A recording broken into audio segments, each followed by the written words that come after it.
Welcome back, or welcome for the first time to Play This at My Funeral, the podcast about music and life and death.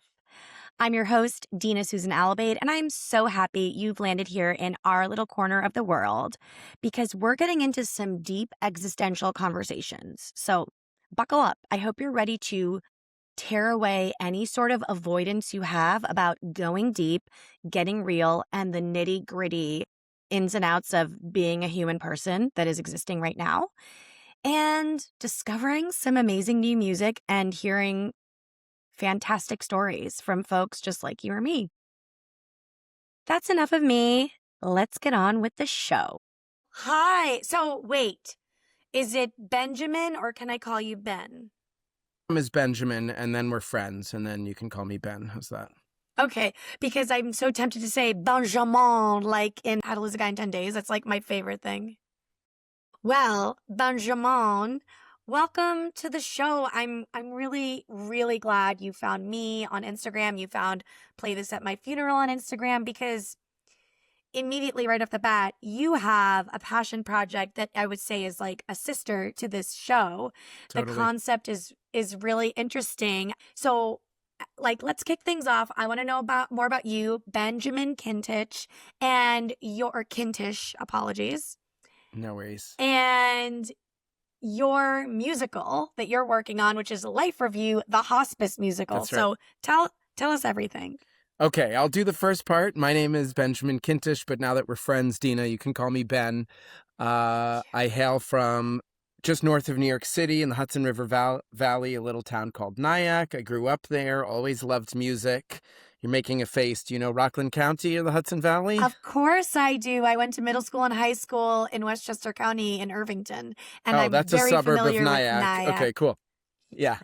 All joking aside, Nyack's a beautiful little town, and because it is both beautiful, historic, and close to the city, it's very well populated with artsy types and theater types. You know, when Broadway musicians make it and they want to settle out in the burbs, a lot of times they come to Nyack. We had people from the New York Philharmonic Brass who went to church, and so the holiday brass concert at the local church featured some of the top horn players in the world. So Nyack was at once a typical but very atypical little town where I grew up, and so the music all around me was amazing, high level, and had great music teachers coming up. Our first nod to death, my beloved music teacher, Bert Hughes, in high school, he died a couple years ago.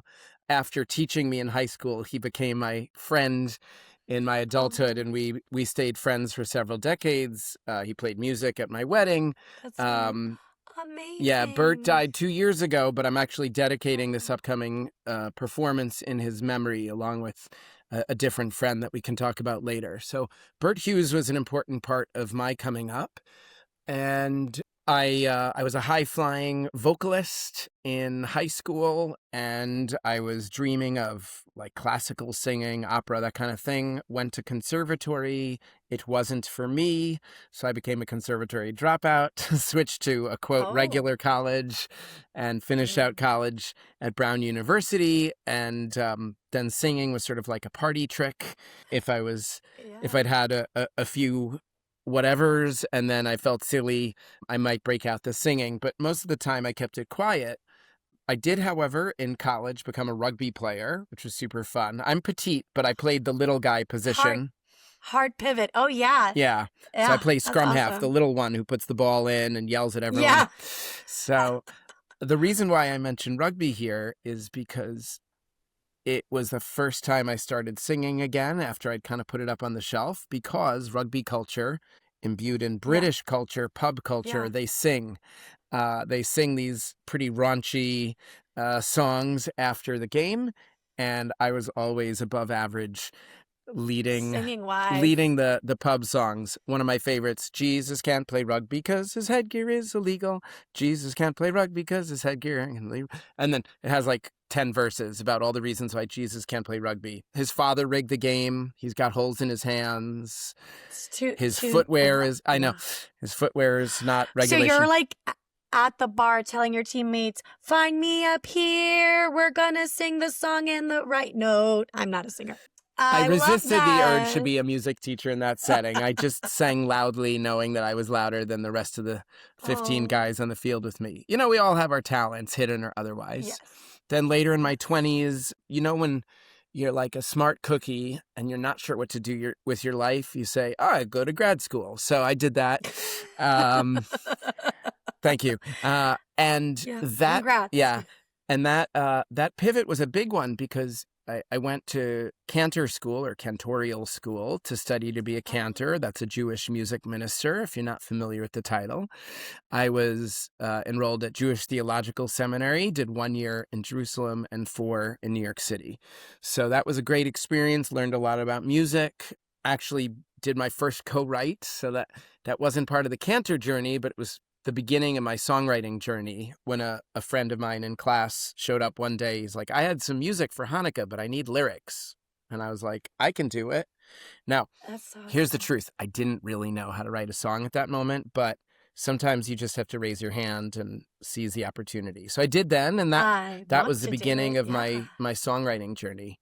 Then I graduated Cantor school after 5 years, and I decided I didn't want to go straight into the pulpit. So that was a zigzag for me. I went into music teaching for a while, did that in New York City while my wife and I welcomed our first and only child to the world. So dad of a little baby and then toddler. And then by the time she was like age 3 or so, we were like, well, we love New York City. Or are we staying here? Not. Da, da, da. And that was when I decided to finally try my hand at working as a cantor. So I applied for and got a job, turns out in New Jersey. So had to leave New York. I'm in New Jersey and I'm a New Yorker. I was born in Manhattan and I grew up in Brooklyn. So like, why is this happening to so many of us? Well, I think that's a bigger discussion, maybe for another podcast. It's either about education or real estate, but you know, yeah. For us, there were a lot of things in play. Look, had I stayed in the public schools as a music teacher, we could have raised a child in New York, absolutely. But it so happened that I had some part-time Jewish jobs along the way, and I enjoyed them. And then when I found the right opportunity, at the time at least, seemed like a good one. Turned out not to be the best fit, but it was my first job. And given that I'd spent 5 years, a lot of time and treasure to learn how to be a cantor, I thought I better give it a try. So I worked for a couple years in that capacity. And that was actually the beginning of my journey as a chaplain in that job and my first time working hospice care. Wow. And so that brings us right to Life Review. Yeah, let's talk about it. The Hospice Musical. What is it? How long have you been working on it? I want to know more. All right. So depending on which version of the story I'm telling, it's approximately 11 or 12 years old, but we're definitely older than a decade at this point. I'm going to have a big bar mitzvah celebration when we hit lucky 13. 1 to 2 more years. That's right. Well, because there's some parts of Judaism where the girls do their bat mitzvah at 12 because, you know, they mature faster. So I could say it's my bat mitzvah at 12 and bar mitzvah at 13 just to keep the party going, right? Absolutely. Yeah. I've always said bar mitzvah parties are wasted on the young. I mean, can you imagine throwing a party like in your 20s with DJ dancers, open bar, sweet catering? Do you know the show Younger? No. It's a show about the publishing industry with Sutton Foster, a musical theater icon. And it's and Hilary Duff's in it. And it's got like 7 seasons. It's on Netflix. Oh, cool. It was like sort of this like quieter show, but it's like a sleeper hit. It's really hilarious. And one of the characters' best friends, Lauren, throws herself like a grown-up bat mitzvah. Oh, yes. And it is as wild as you're saying. So you have to check that out. All right. I'll look it up. Yeah. Well, because you think about your 13-year-old self, whoever you were interested in at the time, you weren't ready to do a dinner dance. I mean, that's what a bat mitzvah party is. Think about it. Everyone's dressed up. You're sitting at a table. It's a prom. It's a prom. Yeah, it's like a baby prom. Sure. So Life Review, the Hospice Musical, it was born out of my time as a beginner hospice chaplain. This first job I mentioned in New Jersey, I didn't take the job. No, when I took the job, I was focused mostly on my skills and energies as an educator. They had a Hebrew school that was kind of like, and they wanted me to jazz it up, get some new young families. I did that work, but when I got there, I also noticed that the congregation was rather elderly. So, like so many suburban synagogues in the United States, especially center and left, they tend to be aging. And there's always this problem, how do we get new families in, especially in this generation, when people my age who aren't clergy are not joining synagogues and churches outside of the fundamentalist movements. It's just not a thing that people in their 30s and 40s rush to do. My parents had synagogue membership 1 year after they got married. They were in Poughkeepsie, and there was a social group of the young marrieds, which was different from the parent group, which was different from the teen parent group, because everyone just did synagogue. Community was there was a different notion of community in the mid-century period. Yeah, right? that's right. When the boomers are growing up and starting families in the 60s and 70s and 80s, they tried to do something similar. And look, a lot of mainline churches and synagogues, left of center, did fine. But right now, there's a lot of struggle happening, a lot of contraction, a lot of mergers happening. I mean, while I was working at that synagogue, the one down the road went out of business. And it was sort of like, that's a bad sign. And this is a part of New Jersey that is very Jewish in terms of percentage-wise. So there's no shortage of Jewish families. It was just maybe an oversaturation of the market. Yeah. Yeah. And or interest. Interest was down. And I think in general, human beings are spending less time in community. This is part of I think the ethos of the show that's sort of come through. People are spending less time in community. They're spending more time with work and more time checking off all the to-do lists. Interesting. And something like a religious community like a synagogue or a community center to do theater. Yeah. You're doing community theater.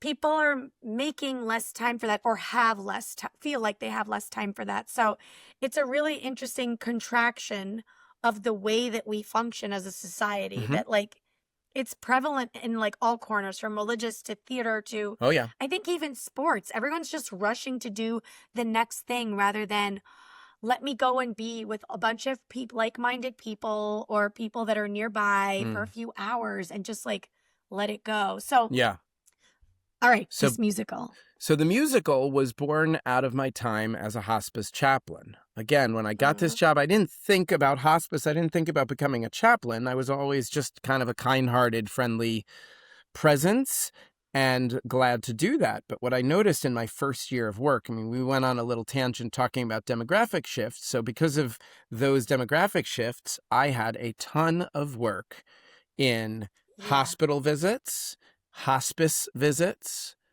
funerals. Jews, after the funeral, they have something called Shiva Minions, right? So my friend Dina knows. For non-Jewish listeners, it's 7 days of at-home services. And so the rabbi and the cantor were expected to be at these services weeknight after weeknight to lead. And so it was clear that, again, I didn't begrudge anyone my time or energy to do this work. It was just a bigger percentage of my job than I had imagined. And so I felt like maybe I needed to improve my skills. So that was the impetus for training to be a chaplain. Now, for you listeners out there, if you don't know about what a chaplain is, if you're older, think MASH, the guy with the collar. If you're my age or younger and you don't know MASH, maybe you have visited a hospital or a nursing home or a hospice, and then all of a sudden someone comes knocking and it's a priest or a rabbi or an imam, and they're like, hello, that's the chaplain, right? So it's a faith professional who visits people in need. So I was training to be a chaplain, and my home base was Center for Hope Hospice and Palliative Care. Again, in Scotch Plains. Yeah. Do you know the place? I drive by it all the time. I live in Clark. Oh, do you ever go to Deli King? Of course. Oh, my God. So, Dina, if I ever have the opportunity... We're going to run into each other. Let me see. What can I say on air? I'm interested in returning to Union County to present my show, and maybe you can be my local producer for it. Because even though I left my synagogue under slightly unpleasant circumstances, duress? That is a word to be used. I definitely lawyered up. But my people who loved me were just like, wait, what happened to Cantor Kintisch? Right? So there's plenty of people who have no issue with me. And my co-writer, whose name is Jason Spiewak, he used to be a buddy of mine at the JCC of Scotch Plains, which is right down the road from aforementioned hospice.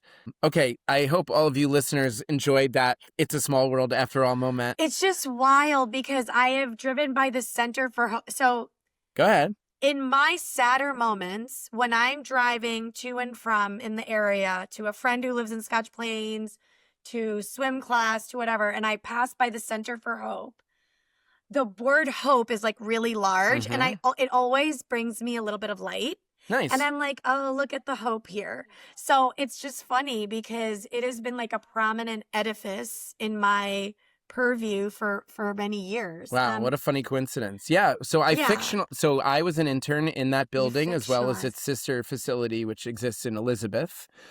Mm-hmm. Both of them are residential hospices. So dear listener, if you don't know that, it's like a home-like environment, a little bit like a hospital, but really more like a big home with a lot of rooms, because a hospice doesn't have the beeping machines. A hospice is by definition a place that is, well, it's typically quiet. Sometimes there's visiting and music and laughter, but you know, a lot of it is quiet, which feels like a real contrast, say, if you visit an elderly or sick relative in a hospital, in an ICU, it's nothing but machines. Hospice is a very different approach. So anyway, not to be too didactic, but a lot of people don't know too much about it. Yeah. So I was a chaplain intern there, and the main work was to visit people one by one. Knock, knock. Hi, I'm the chaplain. Would you like a visit? And I had to earn several hundred hours of supervised visitations. So 1 hour at a time visiting with a person, their loved one. It was such a wonderful experience, Dina. I just loved it. I loved being with the people. I loved hearing stories. People are surprised sometimes to discover how much life there exists in hospice care. You know? Yeah. I mean, and they must have loved that because I think that elderly folks get neglected almost. I mean, because life moves on around them, beside them, without them in so many ways. And there's just so much need for connection and like a little bit of it, just a little bit of attention. They must be so happy to be able to share their stories and have someone just spending time with them. So I think it's like really just a mitzvah of work that you would be doing there. So you, from all of those experiences, and I'm sure the stories are amazing and wild and heartbreaking and heartwarming and all of that. So you've turned that into a musical. That's right. I was visiting bedside hearing these amazing stories, Dina. One night, got on the phone with my wife and I said, baby, I think these stories, they want to be songs. They want to be songs. And she said, okay, get writing. I'm the dreamer. I'm the dreamer and she's the CEO and CFO. So I found one of those black and white journal books that they have at school. Songwriters. Composition notebook. Composition notebook. Thank you, Dina. Composition notebook that I had around, and I picked it up and I got writing. So I started with the first ballad that I wrote. I borrowed a title from my mother-in-law's poem. She's a writer, and the poem was called "Will It Still Snow?" And I had seen that phrase, and I was like, "That's an interesting title." I got permission to use it. And when I reworked it as a song, I was thinking about some of my patients who were like not quite as elderly, because, you know, people can go to hospice care at all different ages. In fact, there's even pediatric hospice care. That's sort of like a little known fact about the hospice care industry. Those typically exist quietly within like cancer centers and whatnot. But that being said, when you work in a residential hospice, most of the people tend to be, say, 70 plus. But sometimes people are a little bit younger if they have advanced stage cancer, advanced Parkinson's, ALS, a variety of degenerative diseases. If a person has a certain kind of choice for their end-of-life care, they can end up in hospice care. So I met some people who were like a little bit younger.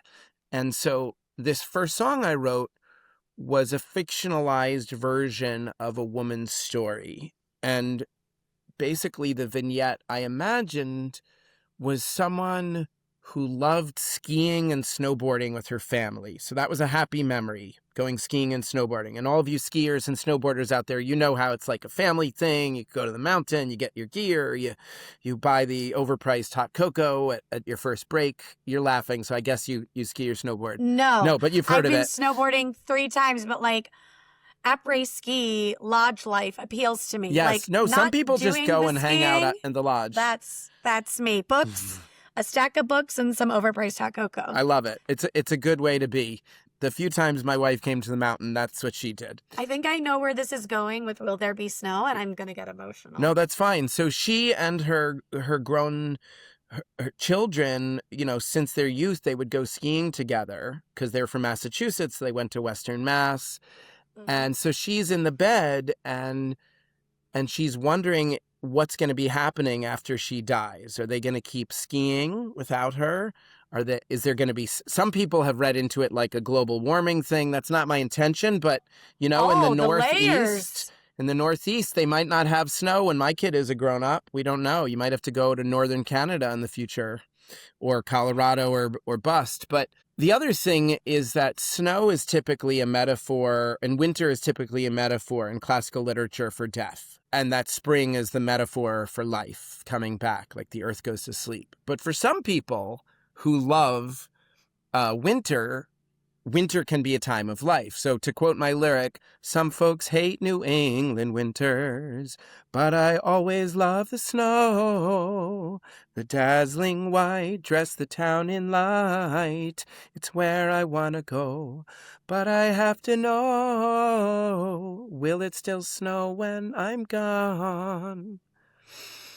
And what if my man can't go on? And I'm going to leave you wanting more. Ooh. But that's sung by a woman, and it's an incredible power ballad. I've done it, gender bendy in a one-man show, but it expresses this powerful wondering that I've encountered across all genders and ages, right? When the person is in the bed dealing with their own mortality, the biggest fear is not always death itself. I have found that the pressing concern, spiritual distress is the term of art that chaplains use. What is the term? What is the source of spiritual distress? In many cases, it's worrying about life after theirs ends. So that song encapsulates that and focuses on it. She's worried about her family. Can they go on? Will my man move on? Will the cycles of the seasons go on? Will they enjoy life without me? Will the world, and then in like a very metaphysical kind of way, when my world ends, does the world continue?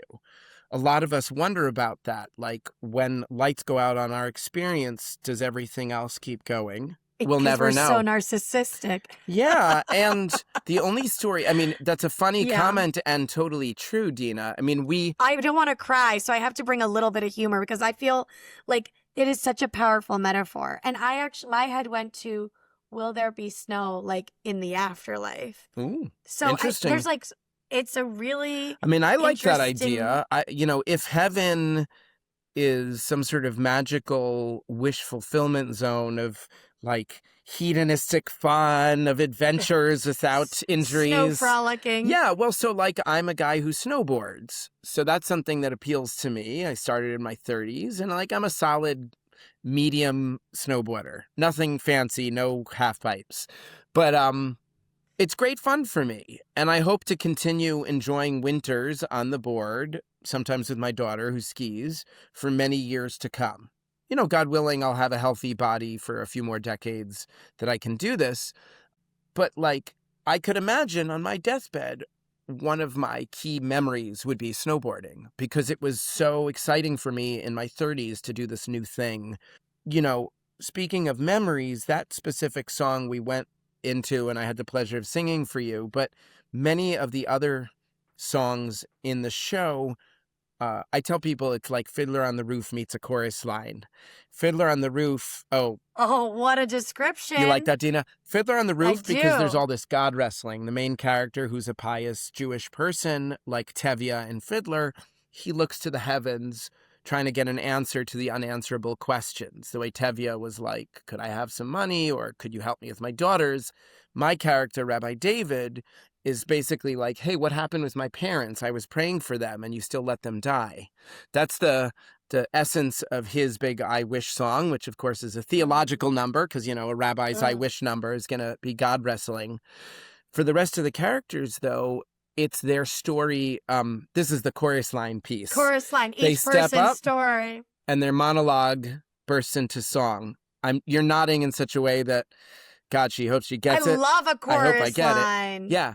It's an amazing show. I love a and chorus line. One of the reasons why it appealed to me was that the musical monologues, as I call them, are so impactful. And as pieces of songwriting craft, boy, do they ring the bell. I mean, I don't know if there's anyone listening who are songwriters or writers, but the magic trick of a good songwriter is they tell a story in 3 minutes, and they get you to feel something in 3 minutes only. 2:30 if it's a fast-moving song. Oh, yeah. I, as you can tell, have a lot of words. So when I write a song, I tend to write literally 8 to 10 verses. You edit a lot. And for anyone out there who's an aspiring songwriter, I encourage you to write as much as you can. I tell people, try to keep your pen faster than your inner voice. You have to outrun your inner critical voice and write and later come back to what you wrote, and then you can edit. Then you can worry about rhymes. The idea is to get your ideas down and your feelings down. So like Will It Still Snow, when I first wrote it, it was many, many verses exploring these metaphors, and it was weeks and months of editing before I got it as tight as it is now. And now it's chef's kiss, beautiful song.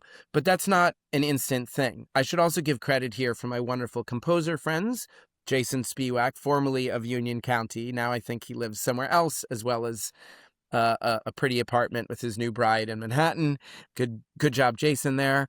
And Michael Miller, my other main composer, lives in Rochester, New York. So a couple of nice Jewish guys representing New York, New Jersey. All over the tri-state area. Yes, I used to be in Jersey when I met the two of them. Now I'm in Maryland, in Columbia. Okay. But cool. These, all three of us, when we came to the project together, I was the creator. I was writing these songs, and then I partnered with them to pair my lyrics with music. We all had our own interesting take on it.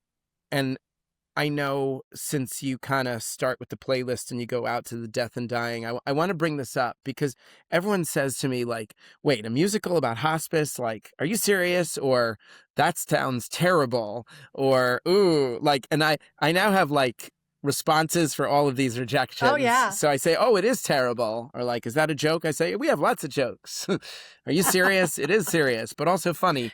It turns out when I first brought the idea to Jason, he's a professional songwriter.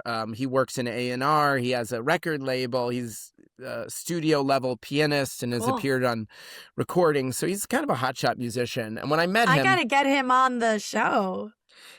I mean, you could invite him. I'd be happy to connect you. He's a very interesting guy, and he could talk about co-writing this show, and I imagine his playlist will be very rich and deep because he's literally like, he gets to vote for the Grammys and everything. He's a real music. That is. Whoa. Well, that the rule, Dina, is when you appear on a commercial recording as a vocalist or a musician, you vote for life for the Grammys. Okay, well, go Jason. Yeah, and he's been on several recordings playing piano. That's incredible. Yeah. So Jason and I, when we first sat together, we got together in New Jersey, sort of the second part of the genesis. The first part of the genesis was me saying, I think these stories need to be songs, and I started writing. I actually shared an early version of this at a little songwriter workshop within a bigger Jewish education retreat. So it wasn't even a music retreat or music conference, but a national Jewish education conference where there were some music offerings. You follow? Oh, okay. Like a couple of the sessions were musical I was in cantor nature. / principal of the school, so I sought out music-themed workshops, and there was something about songwriting. Hat tip to the moderator, Sue Horowitz. I'm going to type her name in the chat. Do you know her name? She was you know she's of her? number 2 on. She's on my number 2 list, on your playlist. Mm-hmm. Yeah, she's there. I She's amazing. Oh, and so you spent time with her in person. So I met her in person first at this song share, and the song wasn't even ready. It was like lightly polished, but the heart of it was there. And half the room, 20 strangers, half of them were in tears by the time it was done, because I had written something powerful. It was Will There Be Snow? Yeah. Yeah. A very early version of it. And afterwards, she comes up to me and she says, Ben, you've created something of great power. Congratulations. I said, thank you. And she said, is there more material? I said, there is. She said, I need you to keep working on it. Oh, and it was so important for me as a testament. beginner creator to be validated and encouraged by not just a person, but a real singer. She has a few albums already at this point. Yeah. She's since released 2 albums since that moment. So I always knew I was a good writer. I'm clever, off the cuff. I can give a nice sermon. But to have a real songwriter say, this is a good song and you should keep writing, that was huge. And then absolutely. When I spoke with her a little bit more, I said kind of sheepishly, like, I think I'm better at the words. She's like, that's okay. So you're a lyricist. That's a thing, It's like, you are a lyricist. You write lyrics. You just need to find your co-writer. And she said, do you know any musicians? And I thought I was like, oh yeah, there's this guy at the JCC named Jason. And people have been saying, because at the time I was a full-time cantor. And when you're a cantor, people are like, hey, do you know this random musician who's Jewish? Like, all cantors know all the Jewish musicians. We don't. But, I'm happy to talk shop. I'm happy to talk shop, because you're a professional musician when you're a cantor. And Jason and I had, played basketball a couple of times in the open gym. I think we were in the social bowling league together. And it took some nerve to ask, but I said, hey, I've got this idea for a musical, and I'm wondering if you'd be interested in co-writing. And he was like, why don't you come on over? We'll have a few drinks and talk about it. So we had a few drinks, some nice bourbon, if I remember correctly. And he liked the idea. I basically had given him an elevator pitch, like a musical in hospice care, inspired by my time as a chaplain. And he was like, I ran it by my mom, who's old, and she loved it. So that's the barometer. Mom is in. Market research of 100% like it. So that's a good result, right? I guess if she had said it's a shitty idea, I would have been dead in the water. But his mother said yes. And she had some immediate feedback where she said, if you're doing a musical. Love an opinionated woman. Yeah, no, she's a very impressive, creative person also who came into great creative expression in the second part of her life. I've been sort of blossoming in my creativity from my mid-30s on through this project and beyond. And his mother actually became a nationally known portrait artist beginning in her 60s. I love those stories. She has a portrait at the National Portrait Gallery. I love these stories because so much of the zeitgeist and pop culture is like, you have to make it by the time you're 25. And it's no, ask Morgan Freeman. Have you ever seen those reassuring memes on Facebook that all the middle-aged moms share? Of course I have. It's the only thing that keeps me hanging on. Vera Wang, 42. Bonnie Garmis, who wrote Lessons in Chemistry, 62, 61. Yeah. When she published her debut. All of that is incredibly reassuring. James Patterson. Yeah. Yeah. And so I have been occasionally compared to Lin-Manuel Miranda only because I am a good songwriter who has cast himself in the lead role. And then occasionally, like, depending on how I trim my beard, there's some people who say there's a passing resemblance, or like I'm a Jewish Lin-Manuel. Okay. All right, whatever, I'll take it. Like, just grow your hair out a little bit he's like longer. an unconventionally handsome guy, and I'll take the same compliment. I'm a huge Lin-Manuel Miranda fan. Like, so the problem, Hamilton, he's Disney amazing. Stuff, He's amazing. Yeah. Here's the problem with comparing yourself to someone like him. Well, that's He's tough. a superstar. He's going to have an EGOT in a number of years. I was going to say, he must be so close. Yeah, he's got 3 out of 4. That is Emmy, Grammy, Oscar, Tony, if you're wondering at home. Here's the problem. He and I are like less than a year apart chronologically. And he wrote In the Heights when he was an undergraduate. He was not done with college when he wrote his first future Broadway musical.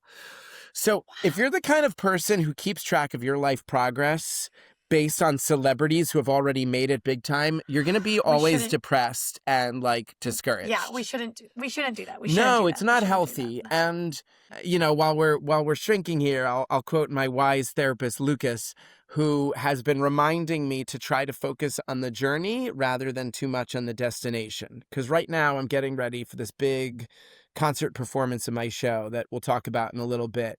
Yeah. And it's exciting to be a producer, but also it can be very stressful. And things are coming together, but never in the exact order or speed that I want it to. Right? That's life. If I had a magic wand and not a pencil in my hand, I could be like, sold out, Eventbrite tonight. Poof. I'm really close on Kickstarter, but if I could wave my wand, we would have already blown past the number and heading towards the next big number, right? That's not how it works. So I have to work hard and also have some faith that things are going to unfold how I want them to. Ben, that's such a good reminder. Shout out to Lucas and all the therapists out there keeping us sane, because I want a literary agent. I want this podcast to be bought by Spotify, iHeartMedia, whatever. And I want to have it all. And I'm like, well, doing this podcast, this is my journey. This is the part that's fun. Mm-hmm. I am like, this isn't a destination. To people. I love it. I love talking to people, and I'm doing it. So, Ben, we are on our way. It's like the beginning of a musical. Let's go. So can I give a 1 minute, how do you take 11 years to write a musical? Yes, and then I'm going to ask you some questions about the songs on your playlist. Yeah, let's do that. So how do you take 11 years to write a musical? A few years to write the songs, partnering with Jason and Michael. We were doing a lot of pen pal writing, as in I would send them a lyric and then wait. And then a month or 2 later, I'd get a voice memo.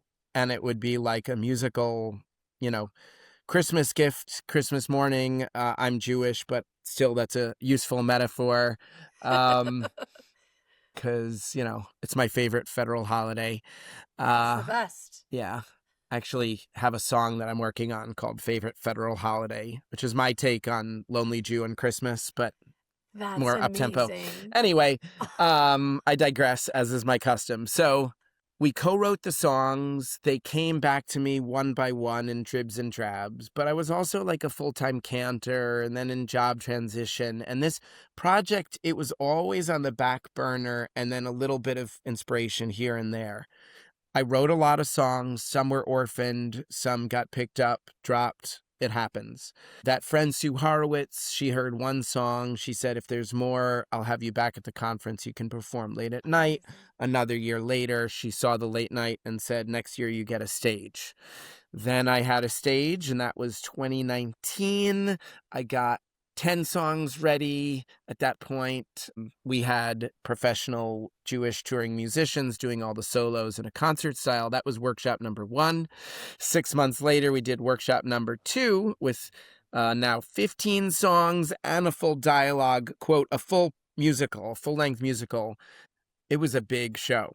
250 people, standing room only, call the fire department kind of crowd. It happened to be 2 months before the COVID pandemic shut down live theater. So that was very exciting. Thank you for dropping an F-bomb on my behalf. And like so many creators in that moment, I hit the COVID wall. depressed for a while, then connected with a wonderful creative coach. Shout out to Alex Palting of The Hustling Creative. If you're creative and stuck, look her up. She's amazing. And she helped me pivot. And she said, look, you have 3 choices. You put it in a drawer and you wait. If you don't want to do that, you can do one of 2 things with the theatrical work.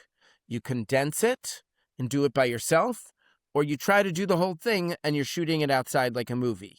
And I was like, the second one seems really complicated and expensive. She's like, yes to both. And I was like, but I don't know. And it took like 3 expensive coaching sessions for her to convince me. You can do it. Right. Well, because anyone creative listening, you know that if you've done one version of a thing and it's the only version you've done, it can feel like a betrayal to your original idea or your original version, like to like bastardization. Exactly, of it, especially when we're talking a condensed version.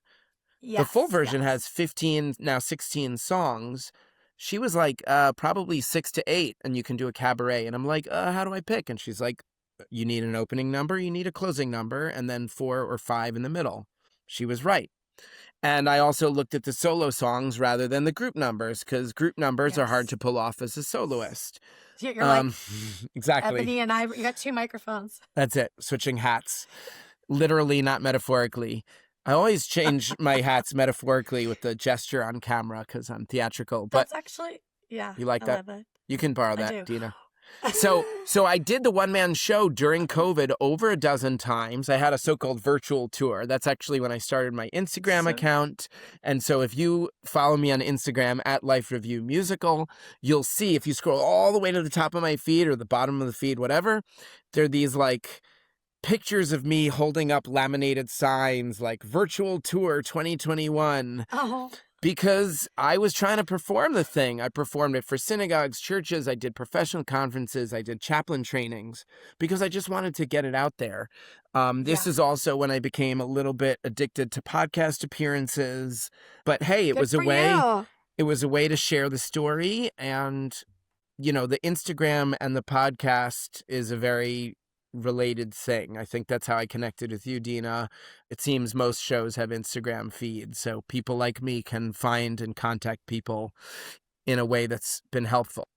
I'm about to get on that hustle life. I'm on like my friend's podcast, but I'm ready to do other musical podcasts and like existential and all that jazz. Dina, I'd be happy to do a call with you when we're not recording and give you some suggestions because I've been on a lot of shows. So yeah, I'd be happy to. So kind. Yeah, because you're terrific. I want to help you do all of your things. Why don't I stop talking, catch my breath, so you can ask me questions about my playlists? You know what? Yeah, Dina. I think this episode's going to be 2 episodes because I think we're going to do like... Not the first time. I bet. He is a chatty singer. I won most opinionated and most talkative in high school as my senior superlatives. Dina, what did you win? Most talkative, right? Most likely to appear on the big screen. Nice. That's a good one. Thank you. I think so. I wasn't a background extra in A Complete Unknown. To start. So I have been on the big screen. I am a star. I'm SAG. I'm actually SAG eligible. All right. Truly, I should look into that if I ever needed. And most talkative. And my son, since he was like 2 years old, got most talkative. Our friend can keep the conversation going from daycare drop off to daycare pickup. So I love what that. we're going to do is my kid's talkative too. It happens. Oh, yeah. I'm an only child, so your daughter is going to be your best friend forever. I mean, wonderful. It's going to be amazing. I'm going to get the computer charger. We're working it out today. And this is actually great for, it's so funny you talked about your co-writers, your composers on the show, because I love doing this. And I sort of like came into this idea to do the podcast myself, and like Riverside, shout out to Riverside, come sponsor me, makes it easy. They like edit, they give you ideas. It's like so easy to edit. They give you clip ideas for social posts. But through a community, through a friend of a friend, I found Elise Marcondes, who is my editor, and I call her a co-producer because she does so much for the show. Yes, shout out to the producer. I could do it all, but why don't I focus on the pieces that I'm best at and bring in another person who is incredibly talented. Snapping it up. So, Elise, I love you. And you know what? We're gonna pause right here and we're gonna get into part 2 with Benjamin. Okay. That's our show for today. Thank you so much for being here with us. If you liked the show or loved the show, make sure you hit that follow button wherever you get your podcasts so you don't miss an episode. And please, please, please rate and review, leave a comment, drop in the notes a new song you discovered that you loved or the song or songs you want played at your own funeral. I'm so happy to have you listening, but also you can follow along on more across Instagram, TikTok, YouTube, etc. at Play This at My Funeral podcast. So thank you to our sponsors. Thank you to our guests. Thank you to my editor and co-producer, Elise Marcondes. And I'm just going to leave you with this one last thought. Don't be afraid to go deep. Dance every chance you get. And always keep it real. Thanks for listening. Bye.